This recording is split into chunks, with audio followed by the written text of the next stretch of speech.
Assalamualaikum warahmatullahi wabarakatuh.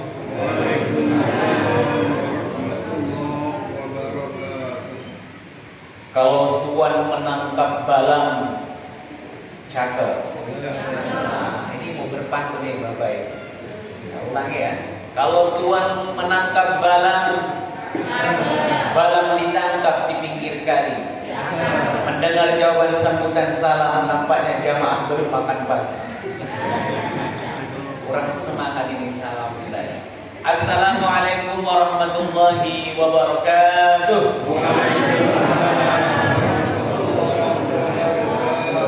Alhamdulillahi rabbil alamin, wassalatu wassalamu ala asrafil anbiya'i wal mursalin wa ala alihi wa ashabihi ajma'in. Allahumma salli ala Muhammad wa ala ali Muhammad. Yang sama-sama kita hormati Bapak Pimpinan Cabang Muhammadiyah Jetis Melirik. Desanya Melirik. Oh, desanya Melirik. Begitu juga seluruh Bapak, Ibu, pimpinan cabang, pimpinan Aisyah, amal usaha Muhammadiyah yang senantiasa ikhlas datang untuk sama-sama membangun, memajukan apa yang telah diamanahkan oleh pendahulu kita, suri tauladan kita di Persyarikatan Muhammadiyah Kiai Haji Ahmad Dahlan, di mana beliau selalu menyampaikan kepada kita, hidup-hidupilah Muhammadiyah, tapi jangan mencari kehidupan di Muhammadiyah. Hari ini kita buktikan itu tidak hanya dari cabang Jetis, dari cabang yang lainnya pun ternyata ikut hadir meramaikan pengajian Ahad pada pagi hari ini. Saya dikasih bocoran kalau ini masjid dulu sempat sudah vakum sampai 5 tahun ya Pak ya.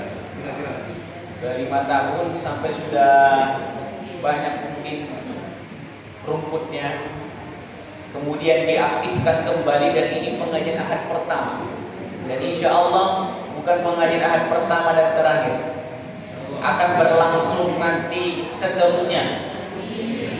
Bapak Ibu bisa berjanji hari ini sampai seterusnya harus ikut meramaikan kajian Ahad pagi di masjid ini. Bisa ya Pak? Nah, nama masjidnya apa? Masjid Al-Furqan. Masya Allah. Berarti nanti orang-orangnya yang mengaji di sini bisa membedakan yang hak dan yang batil, yang bagus dan yang jelek, yang cantik dengan yang jelek. Nah, insya Allah bisa dengan itu membedakannya. Bapak Ibu yang dirahmati Allah Subhanahu wa taala, marilah kita bersyukur kepada Allah yang telah memberikan kepada kita nikmat iman, nikmat Islam, nikmat kesehatan dan nikmat kesempatan. Nikmat yang tidak semua orang dapat merasakannya.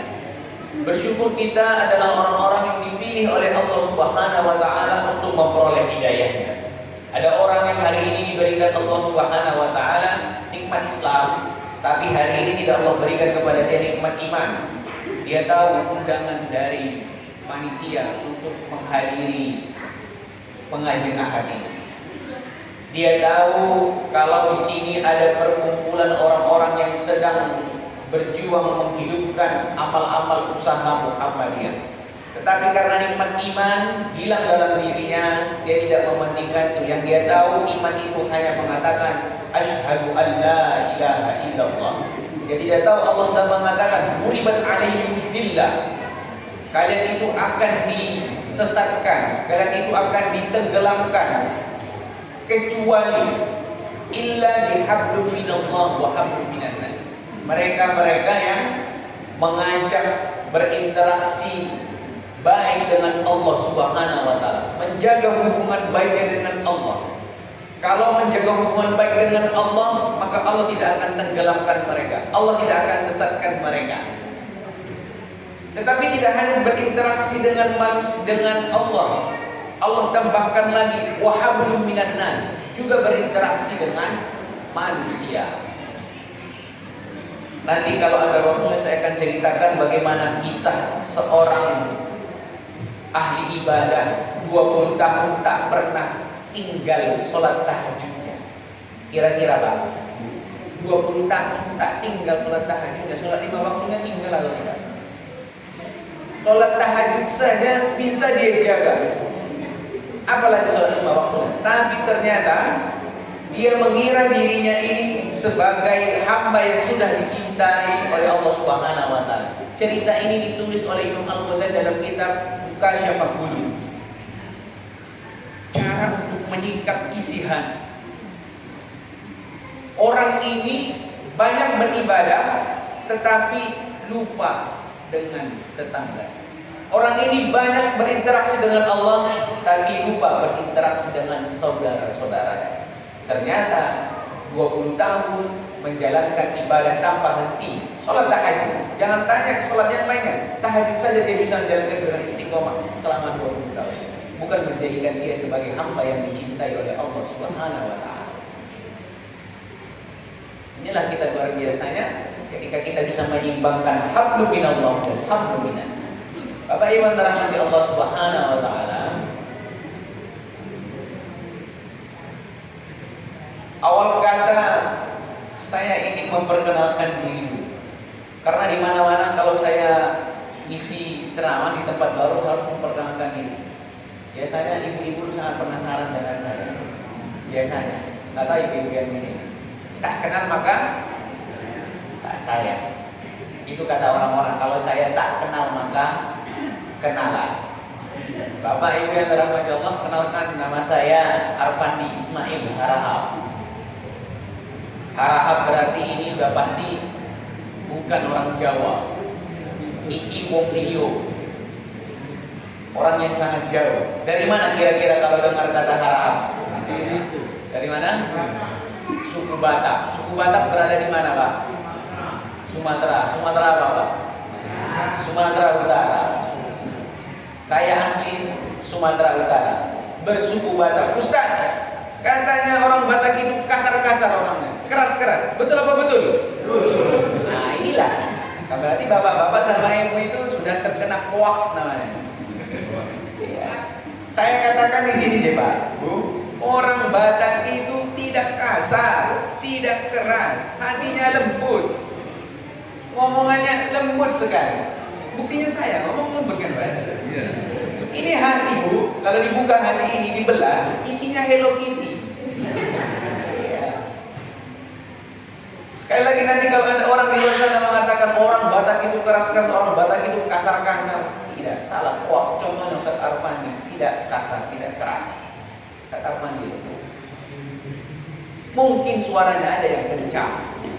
Nah, kalau suaranya kencang mungkin iya, tetapi kalau hatinya insya Allah sama seperti orang Jawa. Bapak Ibu dirahmati Allah Subhanahu wa taala, saya lulusan dari Pendidikan Ulama Darul Muhammadiyah di Yogyakarta. Kalau Bapak Ibu yang kenal dengan, kalau di Mojokerto ini saya punya teman. Jadi beberapa dari bapak-bapak kenal dengan beliau. Saya satu angkatan dengan Ustaz Firdaus. Kenal dengan Ustaz Firdaus Bapak Ibu? Nah, saya satu angkatan dengan beliau di PUTN. Tapi beliau luar biasa. Beliau ngambil standarisasi GAI MUI. Dia udah punya 2 gelar. MUI Pusat, GAI MUI Pusat, kemudian satunya lagi GAI Pusat Tarjih. Alhamdulillah. Mungkin dia butuh itu. Karena beliau sangat butuh branding untuk kerja kemana-mana. Dan dia teman baik saya, memang kemampuannya tidak diragukan lagi, baca kitabnya tidak diragukan lagi ketika kami masa pendidikan. Bapak Ibu yang dirahmati Allah, sekarang aktivitas keseharian saya berada di Lamongan dan Sidoarjo. Kalau tempat tinggal di Lamongan, kalau untuk kerja ada di Sidoarjo. Jadi saya 4 hari di Sidoarjo, 3 hari di Lamongan. Setelahnya hanya untuk mohon doanya Bapak Ibu, mudah-mudahan semester depan bisa melanjutkan studi Karena syarat dari orang tua saya harus cepat-cepat menyelesaikan studi ini. Kalau tidak saya nggak akan nikah-nikah. Orang tua saya mensyaratkan selesai dulu S3 baru boleh nikah. Berat ya, yang berat itu bukan ribut ternyata, Bu, tetapi saran dari orang tua ini. Bapak Ibu rahmati Allah Subhanahu wa taala.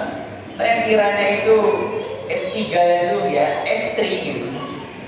S3 itu berarti ya cari istri. Ternyata harus tetap menuntut ilmu lagi. Karena saya memang susah untuk membantah saran dari orang tua dari dulu tidak bisa membantah nasihat orang tua, permintaan orang tua, karena alasan beliau hanya simpel. Kenapa? Bukan bisa sambil nikah, bisa sambil kuliah.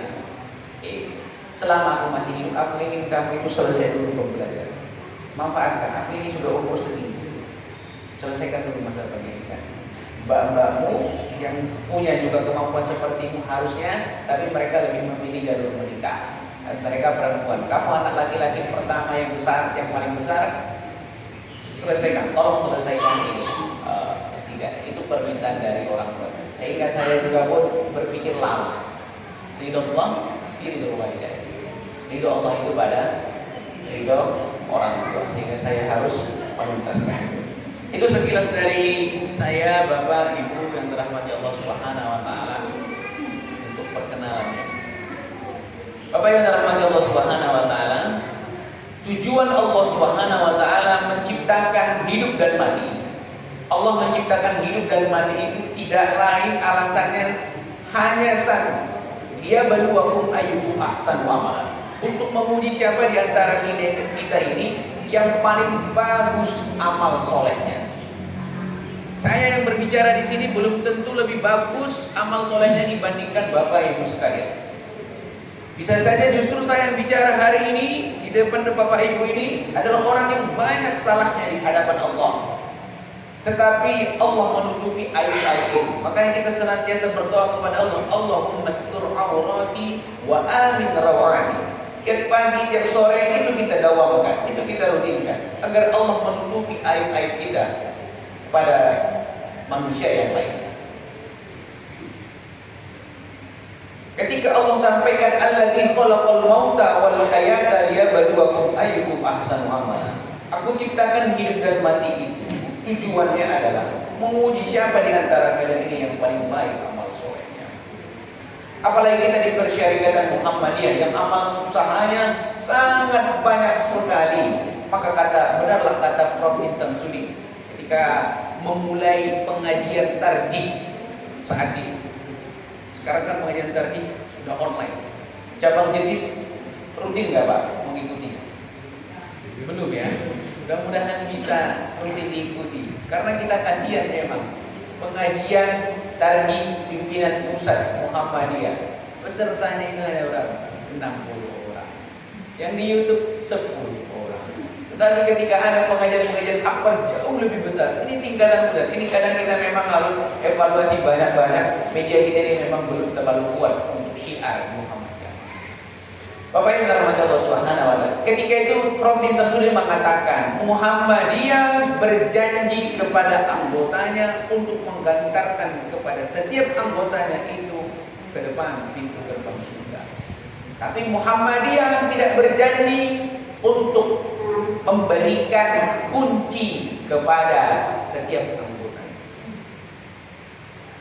Muhammadiyah berjanji mengantarkan kita semua anggotanya ini ke depan pintu gerbang surga. Mau masuk atau tidaknya itu tergantung kepada kita. Maka Bapak Ibu dirahmati Allah Subhanahu wa taala, di Muhammadiyah amal usaha sangat banyak. Dari amal usaha itu berubah menjadi amal soleh. Kalau amal sudah soleh berarti sudah diridhoi oleh Allah Subhanahu wa taala. Berubahlah dia namanya menjadi ibadah. Kalau sudah ibadah maka datanglah dia yang namanya takwa dalam hidup. Takwa itu adalah akumulasi kumpulan segala kebaikan yang pernah kita lakukan. Jujur, sedekah, hadiah, wakaf, pengajian, semua kebaikan akumulasinya adalah takwa. Ketika takwa sudah ada dalam diri, maka turunlah rahmatnya Allah Subhanahu wa taala. Bukankah yang kita inginkan hidup di dunia hidup di akhirat nanti adalah rahmatnya Allah Subhanahu wa taala. Jangan dikira, Pak, jangan dikira kita ini masuk surga karena persyarikatan Muhammadiyah, karena kita banyak berwakaf, karena kita salat 5 waktu, puasa Ramadan, haji, umrah berkali-kali. Bukan itu yang menyebabkan kita masuk ke dalam surga. Wala anta ya Rasulullah, engkau juga tidak dengan itu masuk surga ya Rasulullah. Wala ana, aku juga tidak masuk surga karena sholatku, karena puasaku, zakat, haji, umrah. Tidak itu yang membuat aku masuk ke dalam surga. Lalu apa ya Rasulullah? Illa bi rahmatillah. Aku masuk ke dalam surganya Allah itu dengan rahmatnya Allah Subhanahu. Maka bacalah kisah-kisah orang yang hebat, orang yang biasa, tetapi ternyata dia ahli surga. Dan sebaliknya, orang yang terlihat menghafal Quran 30 juz ada di otaknya, besok ternyata adalah penghuni neraka. Bahkan pertama kali yang dilemparkan Allah ke neraka nanti daripada Fir'aun sendiri. Jangan dikira Fir'aun itu penghuni neraka pertama. Jangan dikira Namrud itu adalah penghuni neraka pertama. Haman bukan bapak ibu yang dirahmati Allah. Tapi penghuni pertama neraka nanti adalah diisi oleh penghafal Al-Quran. Ustadz. Berarti Ustadz Armani? Bukan. Na'udzubillahi. Kemudian kita terlindungi dari orang yang dermawan, yang semua orang sudah mengatakan itu si fulan, itu si fulana, sangat ringan tangan, sangat dermawan sekali. Ada pembangunan masjid, dia langsung infakkan sebagian hartanya untuk gimana masjid itu berdiri. Ada pembangunan rumah sakit, dia juga keluarkan hartanya. Sedekahnya, semua orang sudah mengatakan dia orang dermawan, tapi di hadapan Allah, Allah katakan kadzabta, engkau dusta. Engkau bersedekah, engkau berinfak, tujuannya ternyata agar engkau dikatakan orang yang ringan, orang yang baik.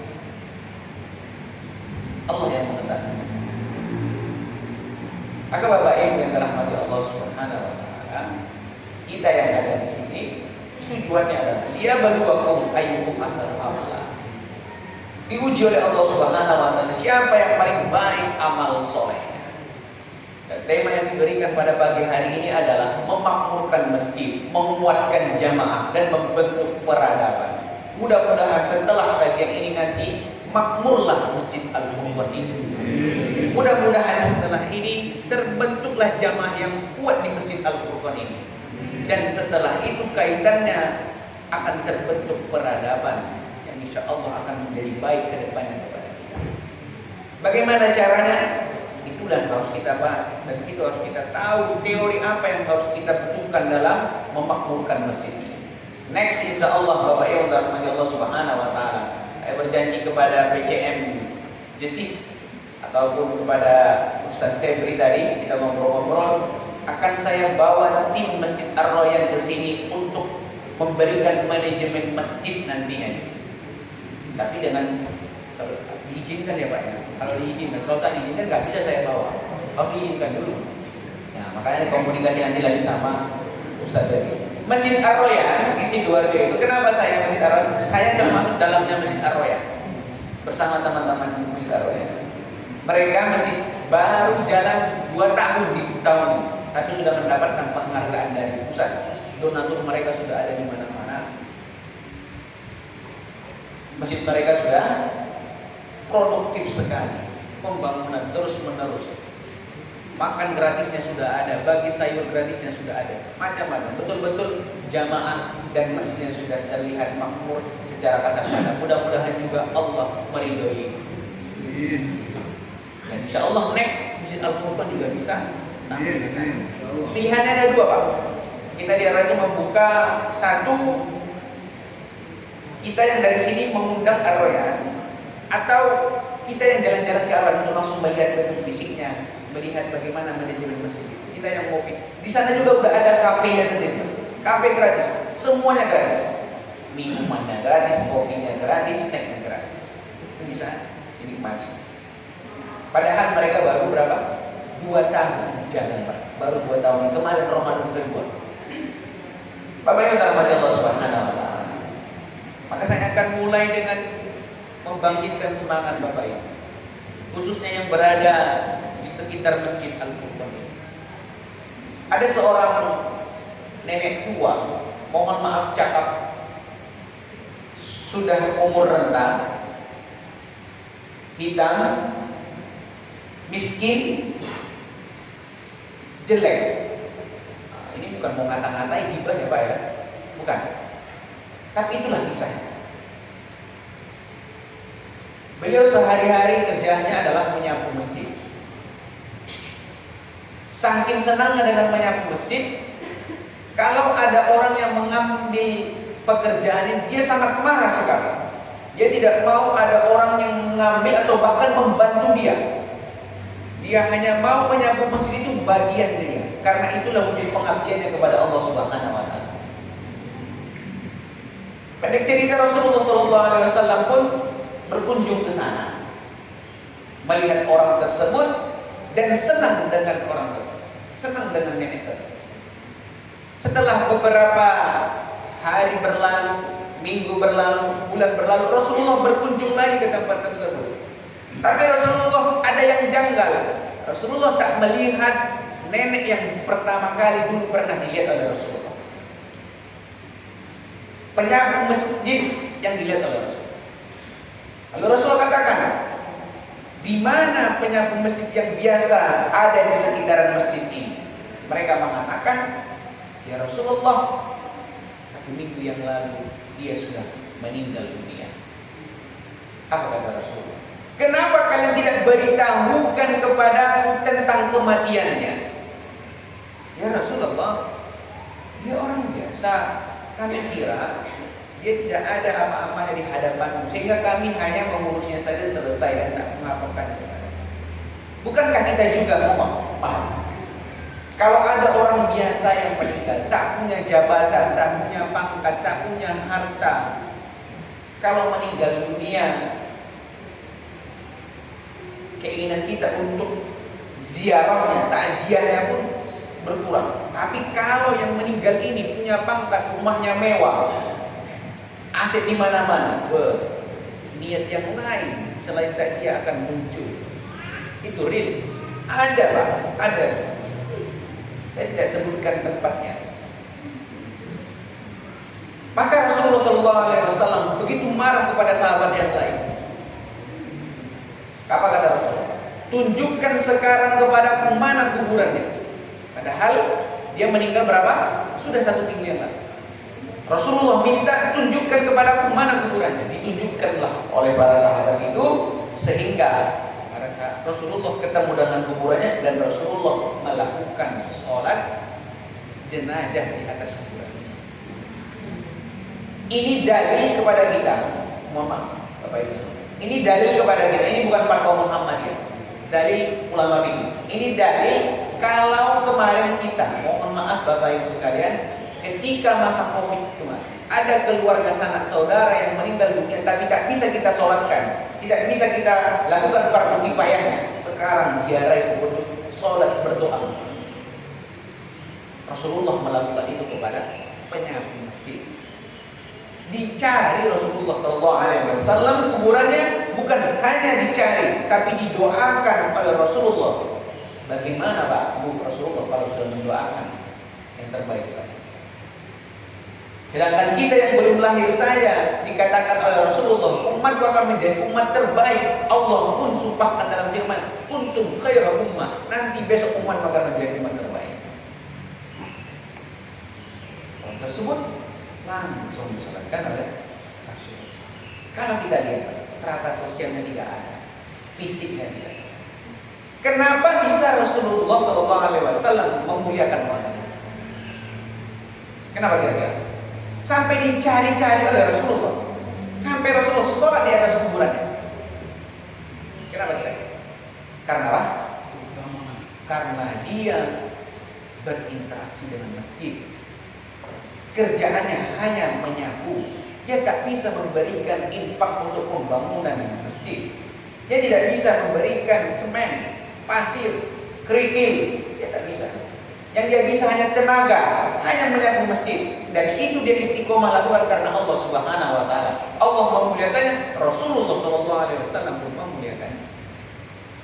Maka pantaslah Rasulullah mengatakan, sab'atun yudillukumullahu bidilli. Ada 7 golongan nanti yang akan diberikan oleh Allah Subhanahu wa taala naungan. Yauma la dilla illa dillu. Di mana saat itu tidak ada naungan kecuali ada naungan Allah Subhanahu wa taala. Salah satunya rajulun mu'allamun qalbuhu fil masajid. Orang yang terpaut hatinya ke masjid. Terpaut ke masjid itu maksudnya gimana? Bukan harus selalu ada di masjid. Bapak Ibu semua yang ada di sini sudah membuktikan itu kalau Bapak Ibu adalah orang-orang yang terpaut hatinya ke masjid. Melihat Masjid Al-Furqan ini sudah 45 tahun. Pengen bagaimana ini diaktifkan kembali. Jiwanya memang di kantor, fisiknya memang ada di ladang, di sawah, tetapi pikirannya tidak berhenti. Ya Allah, bagaimana masjid ini agar banyak jamaahnya? Apa kegiatan yang terus saya lakukan ya Allah agar orang-orang ini datang ke masjidku, agar masjid ini ramai, pemudanya ramai, anak-anaknya ramai, ada regenerasi setelah ini ya Allah. Itu yang selalu menghantui pikirannya. Memang fisiknya ada di kantor, memang fisiknya ada di ladang, tetapi masjidnya tak pernah dia lupa. Itulah yang disebut rajulun mu'allamun qalbuhu bil masajid. Bapak Ibu dalam hati Allah Subhanahu wa taala. Ada kisah seorang sahabat juga, namanya Sya'ban. Sya'ban ini adalah orang yang senang datang ke masjid. Setiap datang ke masjid, dia selalu berada di pojokan masjid. Karena dia tidak ingin mengganggu jalan orang lewat. Kenapa dia ngambil tengah?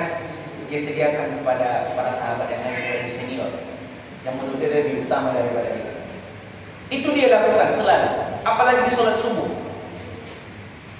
Sholat subuh tak pernah tinggal, dan Rasulullah mengenali orang tersebut, tapi selalu tersenyum. Jika orang itu datang, Rasulullah pasti tersenyum. Jika orang itu datang, Rasulullah pasti tersenyum. Sampai pada kemudian orang itu pun tak datang lagi, Bapak.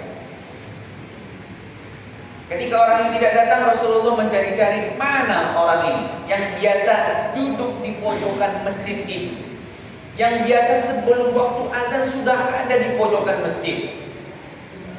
Ya Rasulullah, kami juga tidak tahu. Coba tanyakan sahabat yang lain, di mana rumahnya? Kita akan telusuri. Ternyata setelah ditelusuri, Bapak Ibu, Rasulullah pergi ke rumahnya. Tahu nggak jarak rumahnya ke masjid?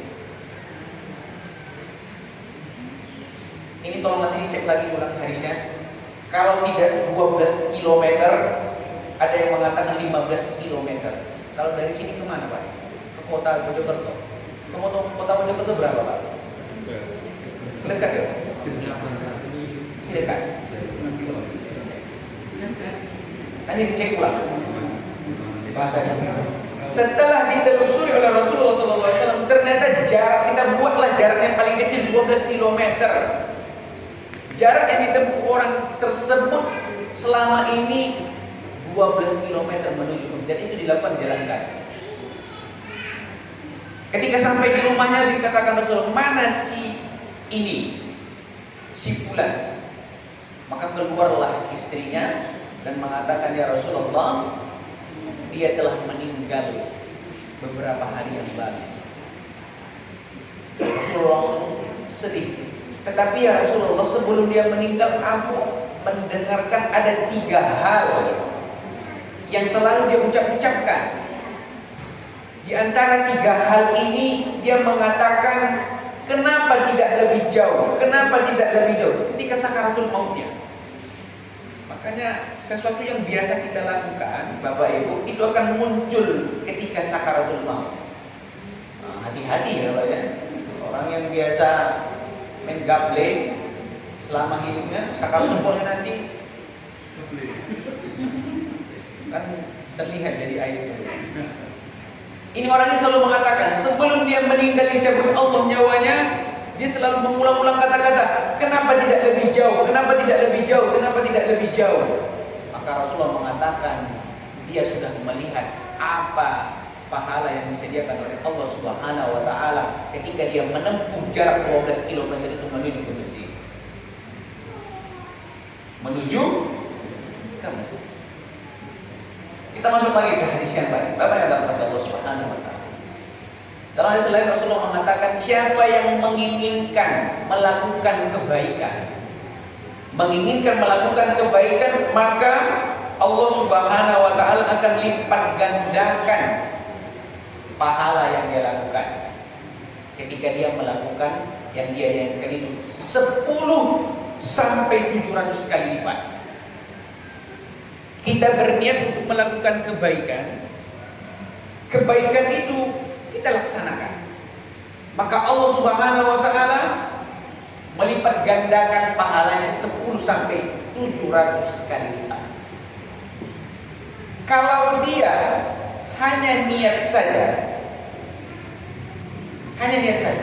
baru dia niatkan untuk melakukan kebaikan, tapi tak jadi dia lakukan, maka Allah berikan 1 kebaikan kepadanya, 1 pahala kepadanya.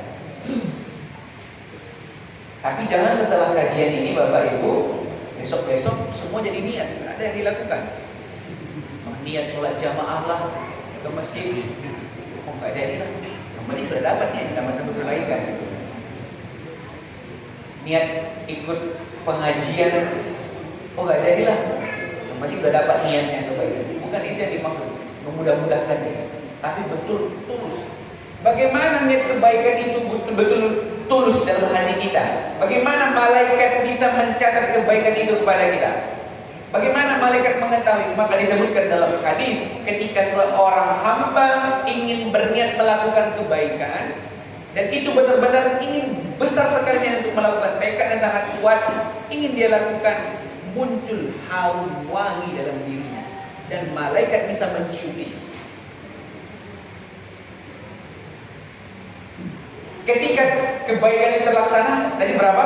10 sampai 700 kebaikan dicatatkan. Ketika tekad itu, niat itu tidak terjadi, tetap dituluskan 1 kebaikan.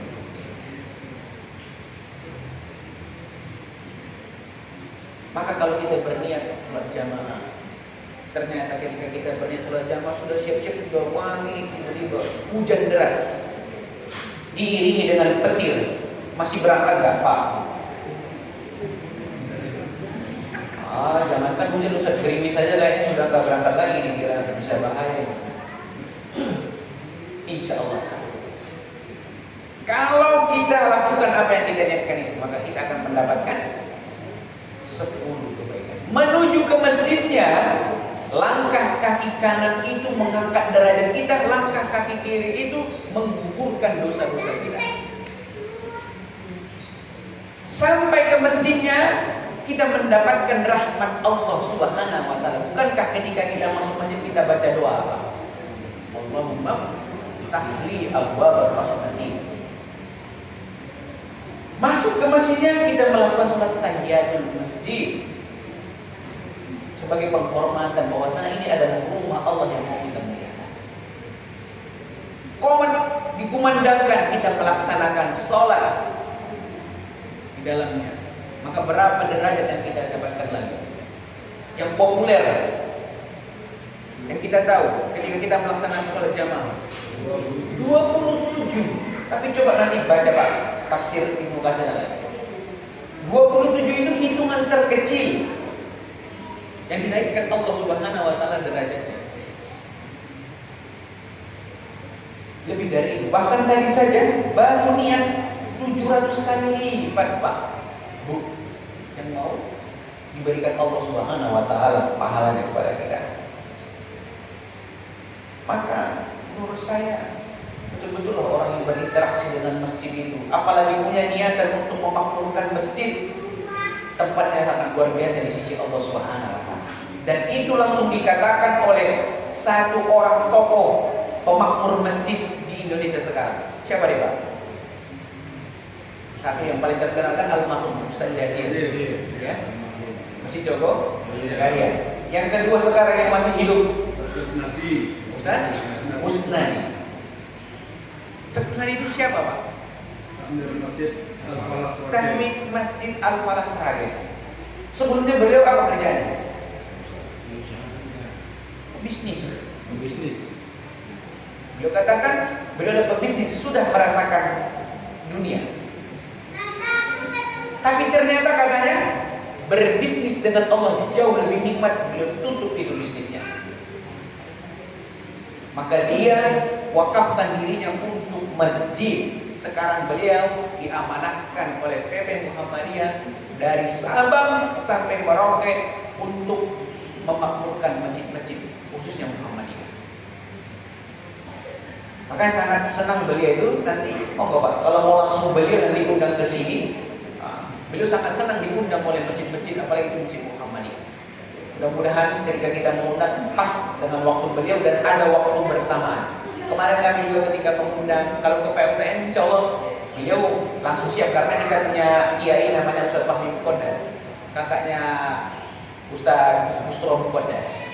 Dan beliau minta insya Allah beliau langsung datang pada PUTN. Wajar karena sama-sama di Jogja dekat. Tapi kemarin ketika di Arwayan sempat beliau cancel karena cuma mengejarkan jadwal di Arwayan saja. Tapi karena alhamdulillah di Surabaya ada undangan yang bersamaan, langsung beliau telepon balik. Gimana jadi? Kita dari panitia Arwayan langsung sangat bahagia. Bahkan ketika beliau datang langsung mengkritik. Nah, ketika itu diberikan nanti cara manajemen masjid bagaimana yang baik dan benar, jangan sakit hati. Jadi dari Arwayan, jangan mudah sakit hati. Kami aja yang di situ Pak disuruh baru pagar itu, beton pagar Masjid Arwayan itu belum ada 1 tahun Pak disuruh bongkar. Sempat viral kemarin FYP di TikTok bagi ibu-ibu yang senang bagi TikTok, bagi bapak yang senang bagi TikTok. Masjid pagarnya belum sampai 1 tahun disuruh dibongkar. Tapi karena memang ini cara untuk membangun masjid, bongkar. Speaker yang masih baru Pak disuruh ganti, ini tidak pas.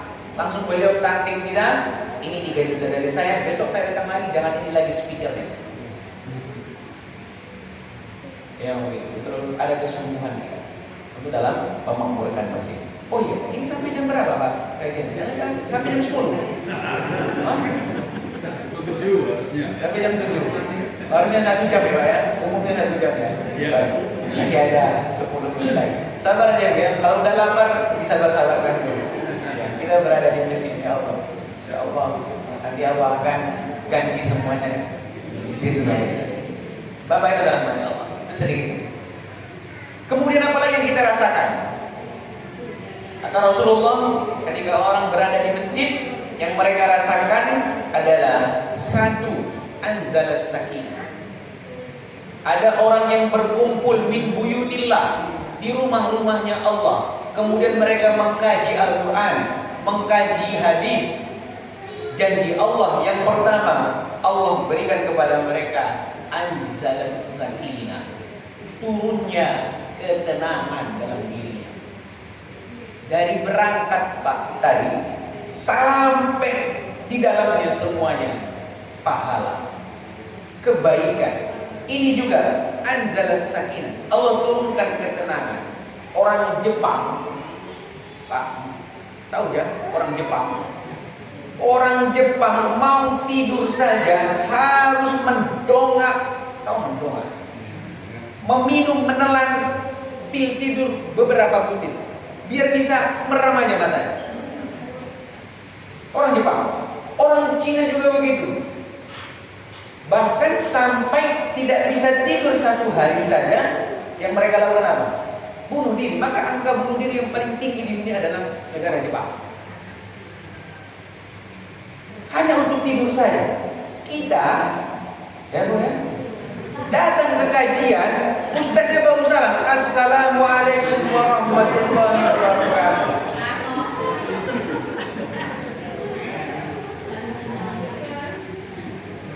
Sudah datang langsung hawa-hawanya. Betul apa betul Bapak Ibu? Kan diakui toh? Apalagi bapak-bapak yang Jumatan.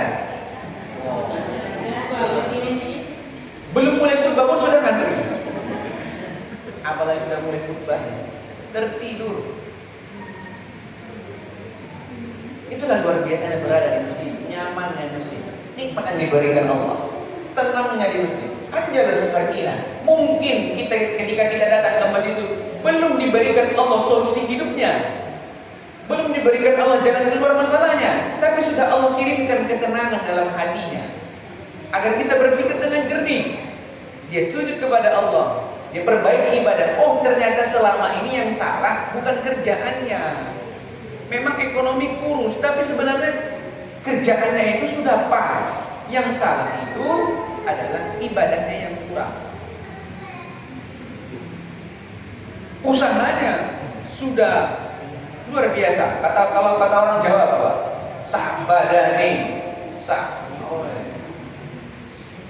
macam-macam lah. Semua sudah dikerahkan untuk melakukan itu, tapi ternyata yang kurang, belum dikerahkan adalah ibadahnya. Maka kata Allah Subhanahu wa taala, kalau kita punya masalah hidup, wa may yattaqillah yaj'al lahu makhraja. Siapa yang ingin Allah berikan jalan keluar dari masalahnya, kuncinya yang pertama adalah datang ke masjid, tempelkan kening ini kepada Allah, minta kepada Allah Subhanahu wa taala jalan keluar itu. Itu yang Allah inginkan. Wa yarzuqhu min haitsu la yahtasib. Selain jalan keluar yang telah Allah berikan, juga Allah berikan kepada kita rezeki dari arah yang tidak disangka-sangka. Memaknai rezeki dari arah yang tidak disangka-sangka ini simpel sekali. Kalau ingin mendapatkannya, apa? Segala sesuatu harus digantungkan kepada Allah Subhanahu wa taala. Jangan sampai ada di hati, oh aku punya paman polisi, oh aku punya Pak D TNI, insya Allah ngurusin gampang, bos. Kalau masih ada rasa bergantung kepada manusia atau kepada makhluk yang lain, rezeki yang dari arah yang tidak disangka-sangka ini tidak akan pernah kita rasakan. Tapi manakala sudah buntu, masalah hidup datang, masalah penyakit datang, ekonomi kurus, hati tidak tenang, sudah betul-betul buntu, sudah ada disiapkan tambang di sini, tinggal diikatkan saja dan langsung mati. Karena saking buntunya. Akan tetapi Bapak Ibu yang dirahmati Allah Subhanahu wa taala, yang Allah minta kita datang kepada Allah. Maka itulah yang kata-kata, "Qul ya ibadi", wahai Muhammad, katakan kepada hamba-hambaku itu, la taqnatu min rahmatillah. Sebanyak apapun dosa mereka, kesalahan mereka, kehilapan mereka, hari ini melakukan dosa, besok melakukan kebaikan. Lakukan dosa lagi, besok melakukan kebaikan. Lakukan dosa lagi, besok melakukan kebaikan. La taqnatu min rahmatillah.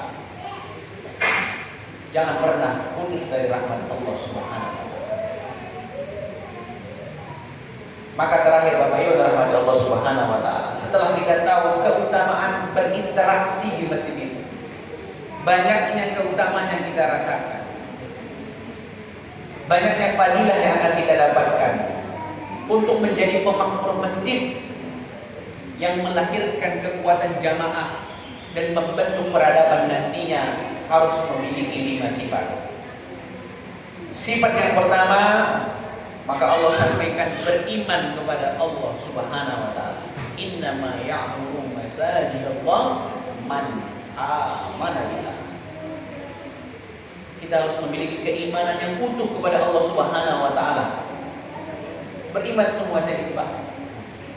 Saya yakin semua mengatakan asyhadu an la ilaha illallah wa asyhadu anna muhammadar rasulullah. Pertanyaan berikutnya, implementasi realita dari ucapan asyhadu an la ilaha illallah itu apa? Harus kita buktikan, karena iman itu tasdiqul qalbi, dibenarkan dalam hati. Kita betul-betul tidak ada pengaruh dari luar. Kita betul-betul percaya kepada Allah itu satu. Tasdiqul qalbi wa iqraru bil lisan, diikrarkan melalui lisan, wa amalu bil arkan, dan amalkan dengan anggota tubuh kita ini. Hari ini kita sudah resmikan membuka Masjid Al-Furqan kembali. Kita sudah yakin sama-sama masjid ini sudah dibuka. Kita sudah berikrar dalam lisan kita hari ini bahwa masjid ini akan kita aktifkan, akan kita bantu support wa amalu bil arkan. Next buktinya, dan buktikan dengan tubuh kita ini, dengan amalan kita ini. Apa yang mau kita lakukan di masjid ini nanti? Itulah yang dimaksud iman kepada Allah yang memakmurkan masjid. Yang kedua, percaya kepada hari akhir. Maksud percaya kepada hari akhir itu adalah mendorong kepada kita semua untuk berlomba-lomba beramal soleh melalui masjid ini. Buat Jumat berkah, buat sedekah subuh, buat kegiatan-kegiatan yang mengundang ramai masyarakat. Masjid zaman sekarang itu kalau tidak ada wifi-nya sudah masjid ketinggalan zaman. Wifi sekarang mengundang anak-anak, remaja, dewasa untuk nyaman berada di masjid. Biarkan Pak mereka main-main dulu di masjid. Kita hanya ingin mereka kenalkan masjid ini tempat ternyaman, nah. Masjid ini tempat nongkrong yang enak, nah. Maka kenapa masjid sejuta pemuda yang ada di Bandung sudah memiliki ribuan jamaah ini? Mereka dakwahnya nggak muluk-muluk. Dakwahnya apa? Hanya memberikan makan, kopi, dan konsultasi. Next akan menjadi PR kita semua, khususnya cabang di Jetis ini. Yang ketiga, menegakkan sholat. Wa aqamas sholat. Kita jadikan memang masjid ini betul-betul tempat sholat kita. Ibu-ibu, saya sampaikan, ibu-ibu itu sholatnya lebih utama di masjid atau di rumah? Ibu-ibu sholatnya lebih utama di masjid atau di rumah?